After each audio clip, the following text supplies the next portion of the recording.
July marks a civil rights milestone for Americans with disabilities. The Americans with Disabilities Act was signed in the early 1990s. And here to tell us more about the significance of this month is Sarah Wright and Mark Barger. Thank you both for being here.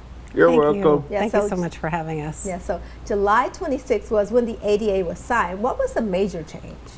That they could get ramps for me and stuff like that, so that people could get in the buildings and stuff. Now, if there's a couple of stuff still grandfathered, then we have to deal with that. But I was actually born after the Americans with Disability Act went into effect, so I can't tell you anything different because as long as I've been here, the Americans with Disabilities Act has been around. And it's a nationwide act that has affected people for generations now, for over 35 years. It was enacted in 1990 and has really improved the lives of people with disabilities for many years now. Yeah, it's a wonderful thing. And how would you say the QCA is doing? The ARC, or the Quad Cities, I think is definitely on track to, to enhance those rights. Okay. However, there's still a lot of room to grow. People with disabilities often have their own limitations. That's why that's because they are disabled. However, there are limitations in our society. And so by being out in community, we can push back and help shatter some of those illusions that have held people back in the past. Okay. And Mark, what are some of the things you would like the QCA to do differently or improve on? Well, for starters, I know in my neighborhood the sidewalks aren't the best. Like I can get around okay on the sidewalks, but I struggle. I can't go as fast because with all the bumps that are around, we're afraid I might tip over. Yeah.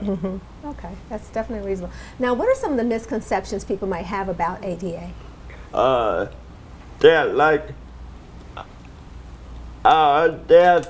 we can't really do it anything, or we struggle doing stuff with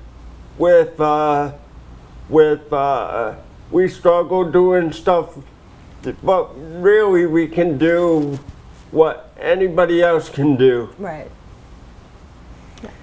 And the act is still being rolled out. There's still pieces of the act that still need to be rolled out. So there's still ways to go and lots of ways that we can still improve.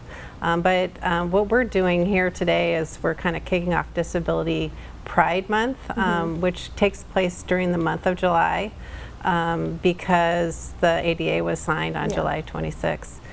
So we are doing that through a variety of celebrations at the ARC.